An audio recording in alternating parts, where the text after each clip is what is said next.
The Academy Awards have just ended. We did this last year. Thought we would jump on and have a little chat about it.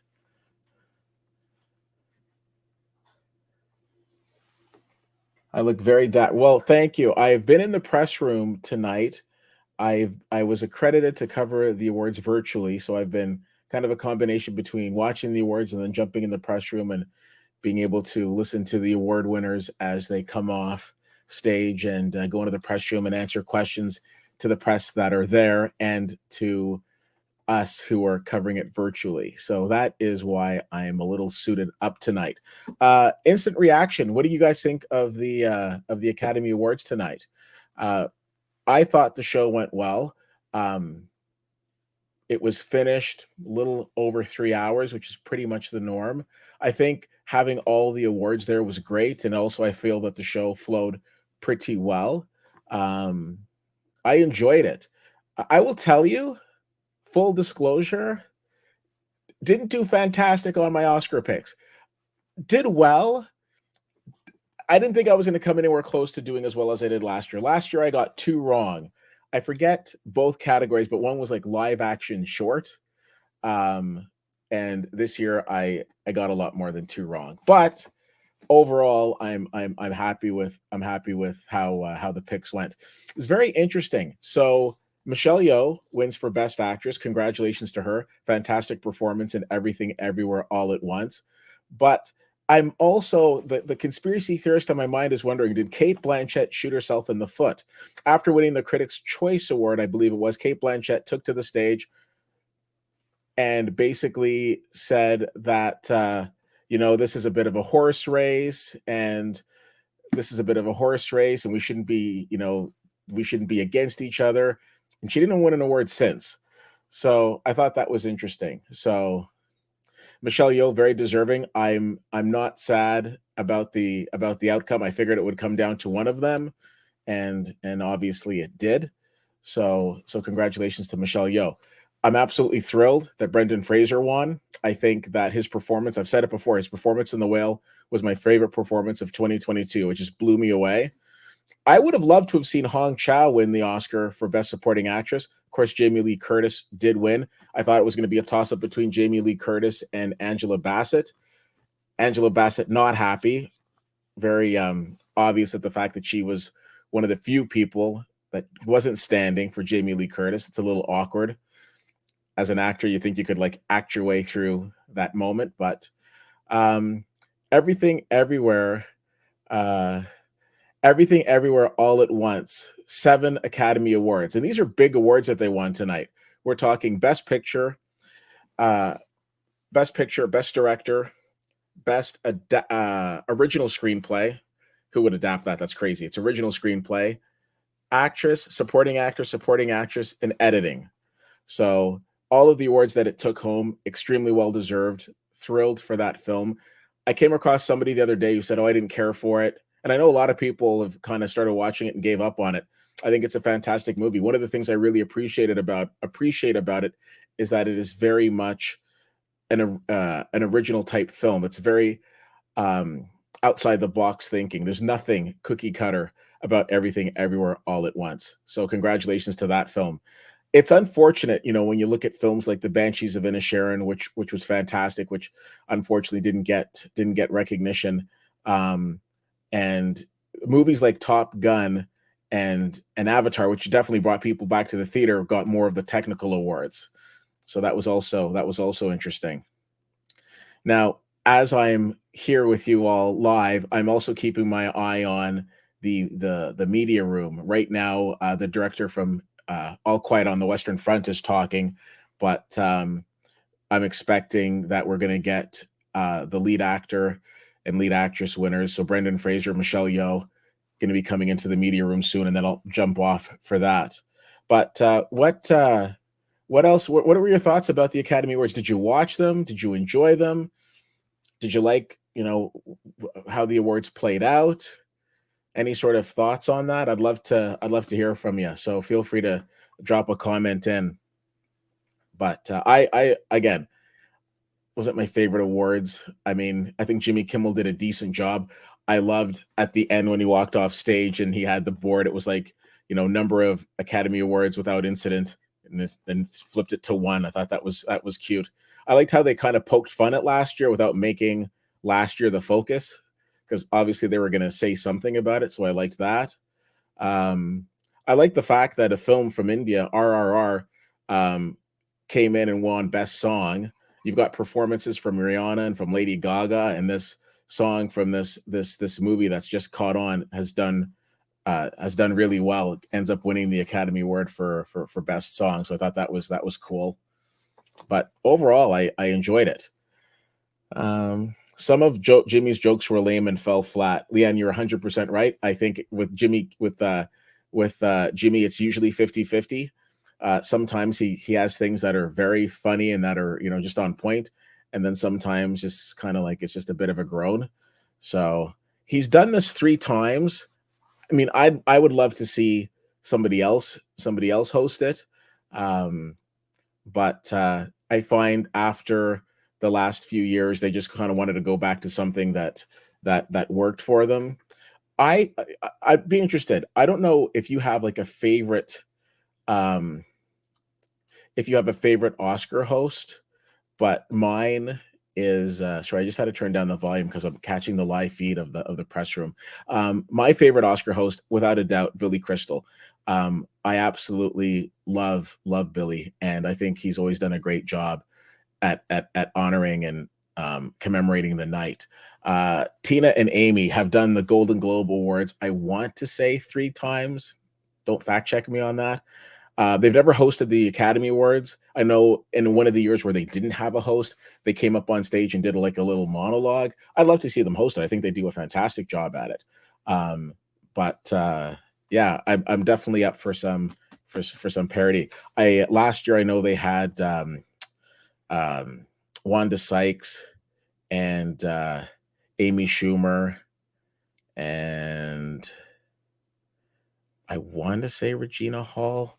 Um, I think Wanda Sykes was funny. I thought Amy Schumer did a really great job. Putting 3 people together who don't usually perform together is a bit of a challenge at times. Whereas you have like Amy, to your point, you've got Amy Poehler and Tina Fey are getting ready to do like a comedy tour. I don't know how many cities they're going to. It's not a lot, but I would love to see them. I would love to see them host. I fully support that. Sam Laprade coming in from Turks and Caicos, probably with a drink in hand. Sam, I hope you're having a great time. Hugs to you, your mom, your daughter. I love it. The generations out there partying it up. I hope you guys are having a fantastic time. Did you get a chance to watch the Academy Awards tonight? Was that like playing like somewhere that you could have checked it out? If you missed it, spoiler alert, everything everywhere all at once cleaned up tonight. Um, Again, this is one of those things where uh this is a movie that had its premiere at the South by Southwest Film Festival. I point that out for a couple of reasons. Number one, South by Southwest doesn't usually churn out Best Picture winners. Also, for the longest time, it seemed that if you wanted to win Best Picture, you had to go through the Toronto International Film Festival. Last year, Coda went through Sundance, didn't touch TIFF, and now Everything Everywhere All at Once, the same thing.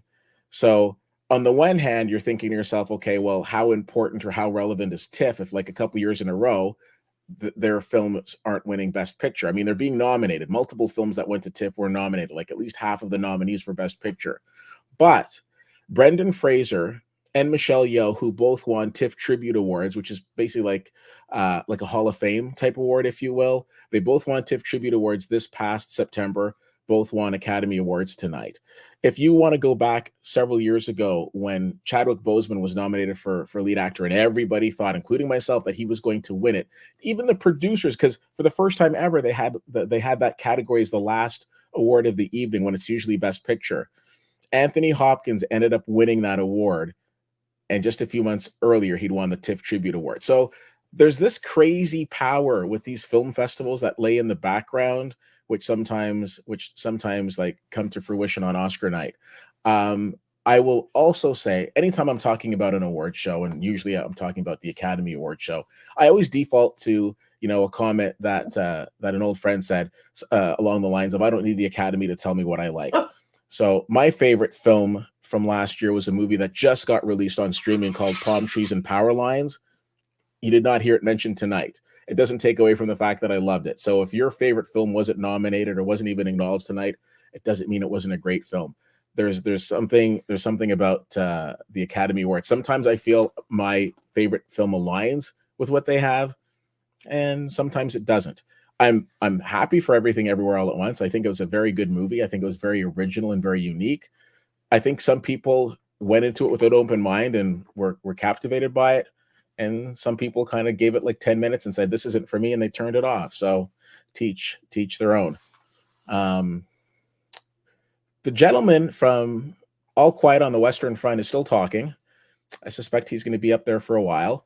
All Quiet on the Western Front swept the BAFTA, which is the British Academy Awards. Um, but they got some awards tonight, don't get me wrong, but wasn't the landslide I think that they were expecting.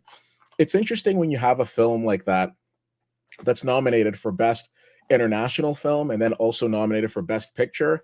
It kind of just goes to say that if you're nominated for international and Best Picture, you're probably going to win the international film. It wasn't really a shock.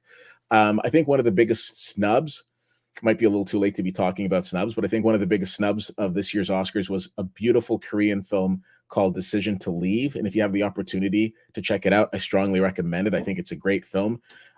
It was on so many people's picks as like one of the best films of the year. And the fact that it wasn't nominated was a bit of a shock. And I think it kind of opened the door for All Quiet on the Western Front to high step into the end zone, if you will, and take home that prize. I think one of the most touching awards for me of the evening was Ki Hugh Kwan winning for Everything Everywhere All at Once, of course.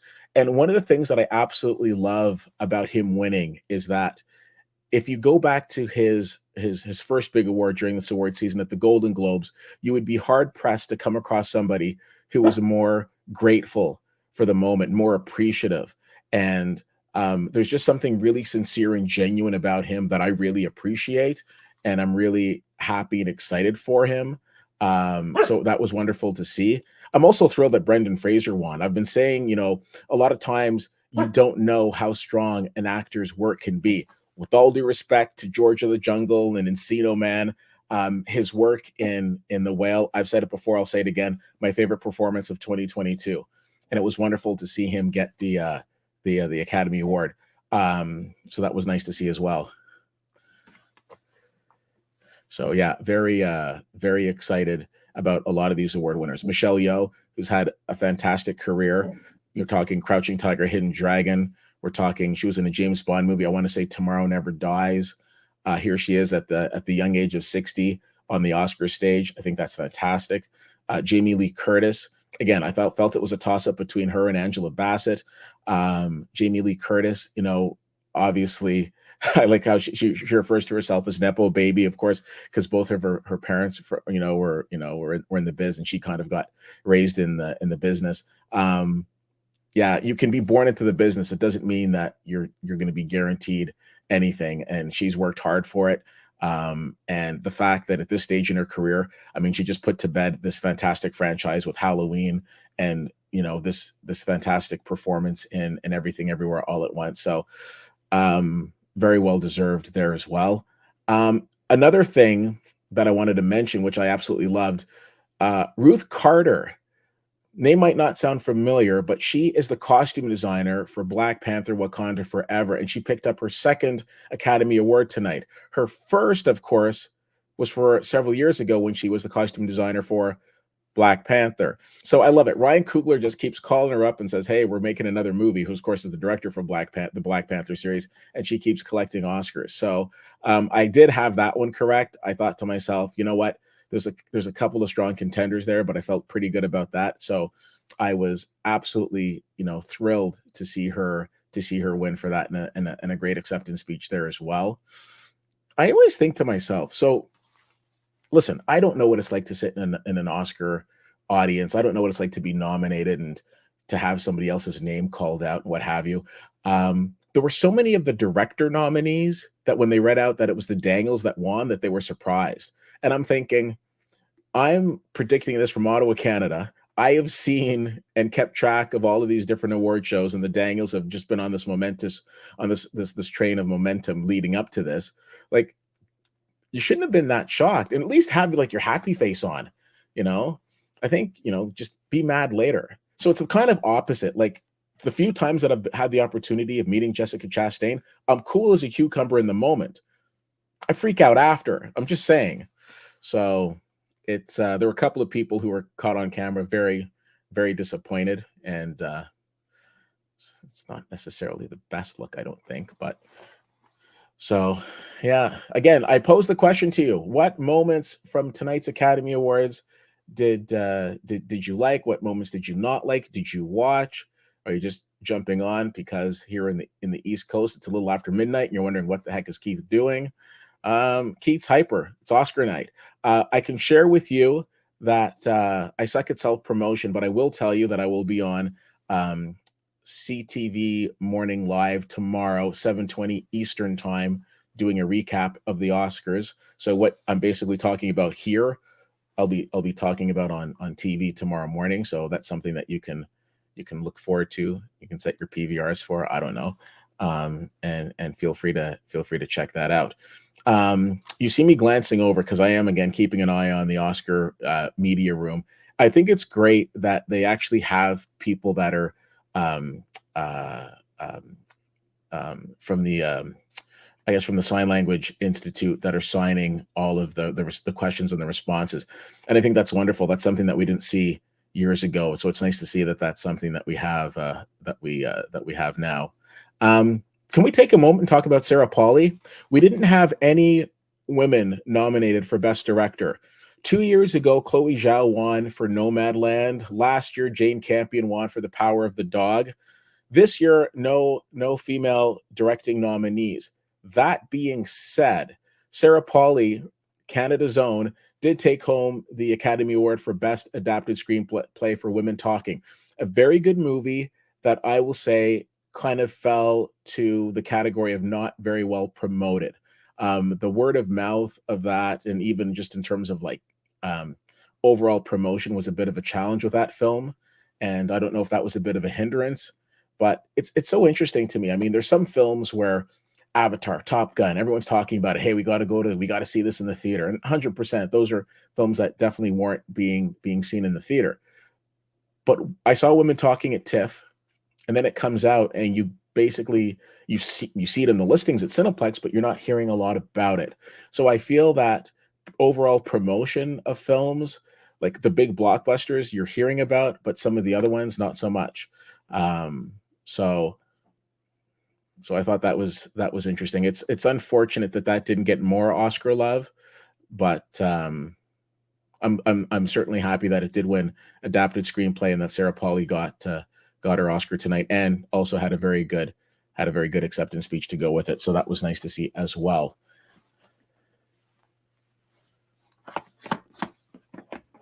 Sam is at the Ritz-Carlton, for those who are wondering. Of course you are. Where else would you be?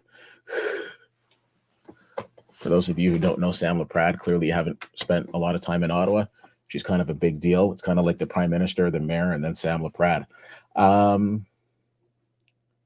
Okay, now we've got, who do we have now talking? I believe it's the film editor from Everything Everywhere All at Once. One of my favorite moments, which was tonight, was obviously tonight, was after Michelle Yeoh won for Best Actress. They had Jessica Chastain and Halle Berry presenting the award, and the three of them like embraced and then kind of like walked off arm in arm on stage after. And I'm like, what a group of legends. And that was nice to see. It was just a beautiful shot. And I'm just watching that, and I'm like, if you want to caption women, amazing women supporting amazing women, I thought it was fantastic to see. And then there was, I forget who, I think it was the Daniels when they won the screenplay award, and they kind of like had like a moment with Idris Elba after, as they were walking off stage. I thought that was nice to see as well. I think the whole Academy Awards, I get, it's like, people handing each other gold trophies and that, but I also, and that's obviously that's a thing, but I see it also as a celebration of work. I loved how the awards, were the award show started tonight where it was this wonderful celebration of film. And usually they just show clips from the movies. But one of the things they incorporated tonight that I really appreciated was the fact that they showed a lot of the behind the scenes stuff, like the directors, the cinematographers, people working in the studio on the film. So I get a big kick out of it just because I love film so much. And again, I don't always agree with all of the awards, and that's cool. But I still look forward to Oscar night. It's marked on my calendar every year, and I'll always be checking it out. So, and one of the cool things, I don't know, for those of you who are watching the telecast, they did talk about the Academy Museum. So this is a cool thing. So it's a museum that, of course, hosts a lot of stuff from, from different, different films in the Academy and what have you. I'm actually going to be in California in a few weeks, so I've put that on my to-do list of going and checking out that Academy Museum. Years ago, I was in California, had the opportunity of going by the theater where the Oscars take place. Got to tell you something, like normal day of the week, walking by it, there's nothing about this venue that stands out. Like nothing. You would just walk by it and think it's a regular building. They soup it up for Oscar night, trust me. Let me see here. Leanne, who, God love you for supplying in the majority of comments. I should send you like some merch or something. The guy who won supporting actor from Indiana Jones when he was a kid, watching him on stage with Harrison Ford was so pure. He was so happy. You know what? 100%. And to that end, when Harrison Ford came out to present the award, when he came out to present Best Picture, Ke Huy Quan just stood up and started clapping. Like people have stood up and clapped for presenters, don't get me wrong, but I'm pretty sure he was the only person who was doing it, but he was just so happy because, of course, they had collaborated together on Indiana Jones. And I know there's a new Indiana Jones movie coming out. I suspect if they make another one, Ke Huy Quan will definitely be in it. And again, going back to what I was saying earlier, you would be hard pressed to find someone who was more grateful, excited, and appreciative of the moment. Like, I have no problems confessing I am a movie nerd, and so I watch as many interviews and what have you as I can, and all the award shows and what have you. But I also watch some of the different roundtables. So they have Austin Butler, Brendan Fraser, Adam Sandler, all these guys together at a table, and Ke Huy Quan is just so like engaged. He's watching everything. He's happy to be there. He's genuine. Like there's nothing about him that's fake. So when he delivered his acceptance speech at the Golden Globes, I'm like, he just won his Oscar, because it'd be hard pressed to vote against him. Coming into this without looking at any of the different awards, I thought Brendan Gleeson's performance in The Banshees of Inisherin was the one to beat. I thought it was fantastic. I thought it was just this, this very strong tale of like friendship gone wrong. Then the Ke Huy Quan train started and it didn't stop. So I missed the beginning of your live. What film did you think should have won Best Picture? Good question. I did predict Everything Everywhere All at Once would win. I said earlier, thank you for joining, by the way. I said earlier that sometimes my favorite movie of the year aligns with Best Picture. Last year it did with Coda. It did before with Parasite, 12 Years a Slave. There's been a few times that my favorite film of the year aligns with Best Picture. My favorite film last year was not on a lot of people's radar. It's a movie called Palm Trees and Power Lines, which it's a sensitive film, but it's a very strong film, and I definitely obviously recommend it. Looking at the list of films that were nominated tonight, I have no problem with Everything Everywhere All at Once winning. It wasn't my favorite movie of the year, and I'm not going to act like it was.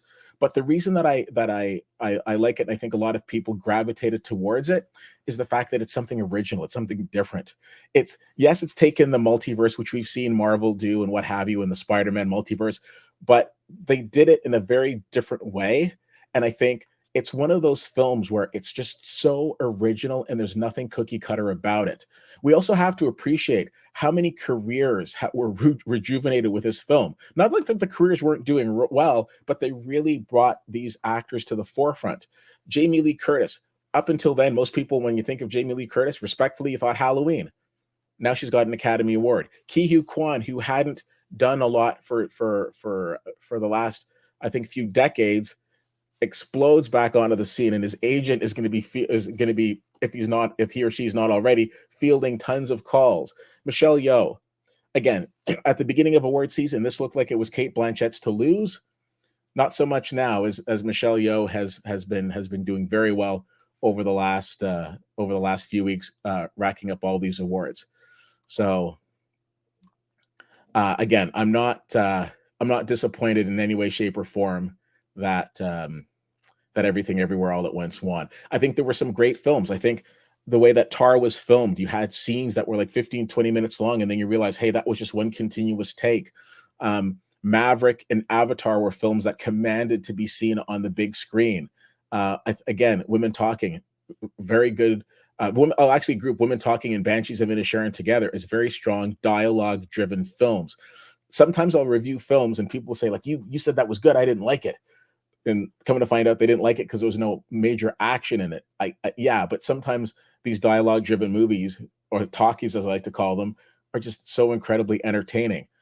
I wasn't, in the era of Elvis, but I can appreciate the love that a lot of people have for Elvis, and I think that that Austin Butler and Tom Hanks brought that story to life with their performances, and I think that film was very strong. I think we're very fortunate that we're in a time right now where the Academy Award for Best Picture is now 10 nominees, as opposed to back in the day when it was 5. And I think for me, the thing is that I want people to hear about these nominees and then say, hey, I should go check those out, or I should go watch those. I think that's a win right there. So I am going to wrap this up. I thank you guys for tuning in. I see that Brendan Fraser's come into the interview room, so I do want to see if I can get an opportunity to throw a question his way. Thank you all so much for taking the time. I haven't been on camera a lot. I plan to change that. I'm going to be kickstarting my movie club in the next few weeks, so look for more information on that. And again, I'm the type of person where sometimes random things come to my mind, and I have a camera, and sometimes I just want to come and share them with people. So we'll be doing that as well. Thank you again for taking the time out of your night, early morning, to watch this. Again, CTV Morning Live tomorrow, 7:20 a.m. I will be on discussing the Academy Awards. So if you want more of this, then feel free to tune in then. Thanks so much for taking the time. Hope you guys are all well. And until next time, take care of yourselves. Good night.